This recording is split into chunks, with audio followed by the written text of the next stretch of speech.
Welcome, I'm Lauren from Zestful Kitchen, and welcome to Everyday Gourmet, where I share realistic recipes for the avid home cook using fresh ingredients and global flavors. Today, we're making a fabulous pasta salad for summer. It's a Greek Orzo pasta salad. It's briny and salty. It's also really herby, but it's packed with vegetables as well, so it's kind of a double duty side dish, and I think you're really gonna love it. Okay. So the first step with our pasta salad is to get some Orzo cooking. I have some water boiling on the stovetop, and I'm gonna add a good amount of salt to our pot.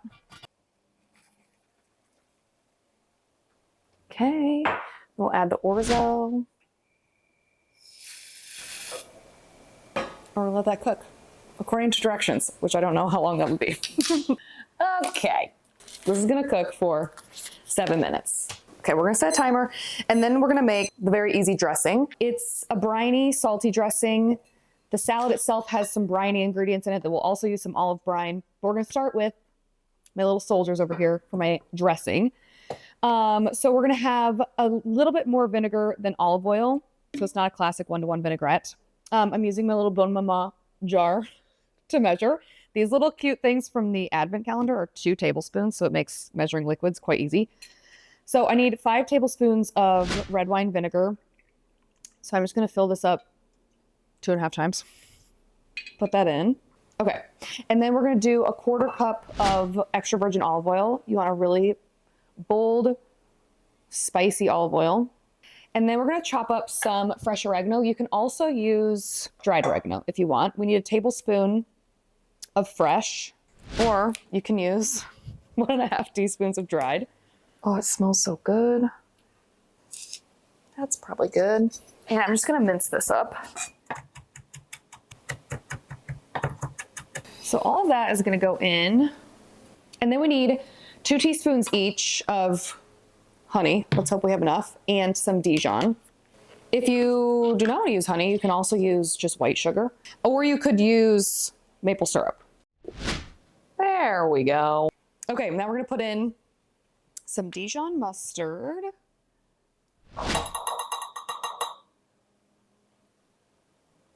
And I think that's it for the dressing, but I need to check. So we have red wine vinegar, olive oil, oregano, Dijon, honey, crushed red pepper flakes, 1/2 teaspoon. Or to taste is what I would really actually say. Probably gonna do about that much. And you can always season to taste at the end, right before serving. You can add more, or you can just do black pepper. So I'm just gonna whisk that together. It's essentially an Italian, or well, I guess we're making a Greek Orzo pasta salad, but it's a very Italian-ish dressing. But oregano is also very Greek. So I'm gonna set this aside. Once the Orzo comes out of the pot, I'm gonna put it in warm so that it can kind of continue to cook and soak up some of that dressing, so each bite is really flavorful. Here we go.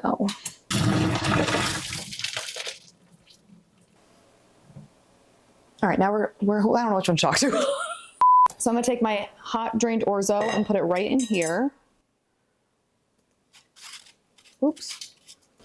And then I'm gonna immediately toss it so everything is nice and coated. Oh, it smells good.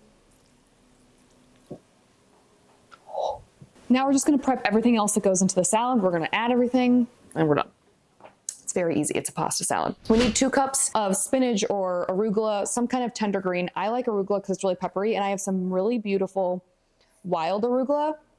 So spicy and delicious. And then I also have some baby arugula right here. I'm gonna eyeball it, and I'm gonna do a little bit of both. We might just do all of it. Let's just do all of it.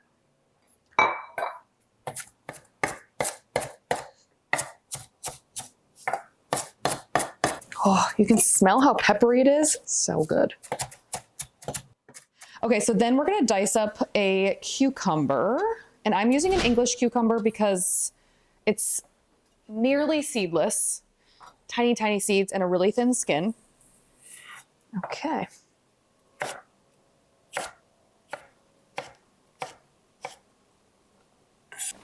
Cucumbers are gonna go in. Oops, I'm gonna give it one more toss. Then we can toss on the arugula as well. And then we're gonna slice up some olives. You can do all of one kind or a mix of 2. I prefer to do a combination of Kalamata and Castelvetrano olives. I like the butteriness of Castelvetranos. They're mild, they're really buttery, they're delicious. But Kalamata bring like the classic Greek salty flavor. All right, that looks like it'll be about 3/4 cup. And then we'll just slice these up. Oh, look at how pretty all those colors are. Okay, the other green component we're gonna add is a ton of fresh chopped parsley. Ooh, I already forgot how much I need. One whole bunch goes in. Okay. I'm just gonna take off the end of the stems, but I'm gonna leave the tender stems because it's gonna add some texture, some crunch, and flavor. Both parsley and cilantro stems have a ton of flavor and they're tender enough to include. So if you want that crunch, you can add it in. I will say for chopping tons of herbs like this, if you rinse them and spin them dry really well in your salad spinner, and then like you do it the night before, then they dry out really nicely. They're much easier to chop than if they're still wet from washing. So I recommend doing that when you bring them home. Just getting that done. I'm not gonna put all this in just because this was a huge bunch of parsley, but I'm gonna put most of it in, then we can season to taste at the end. Gorgeous. The olive brine. I meant to do this earlier. So we're gonna add 2 tablespoons of olive brine. Forgot that goes in. Just do that. And then we have 1 shallot that we're gonna thinly slice. I'm gonna do a fairly small one just because raw shallots can be really potent. If you're not a fan of shallot, you could do a little bit of red onion. You could also soak the shallot in cold water for about 15 minutes and then drain it and add it in. That'll be a more mild shallot flavor. It's also an option.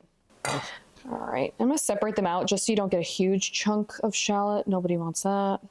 And then the last thing is to crumble in some feta, and I am gonna use about 4 ounces, and then right before serving, I'll put some over top as well. And I do recommend getting chunk feta or block feta instead of pre-crumbled. It's just better flavor and texture.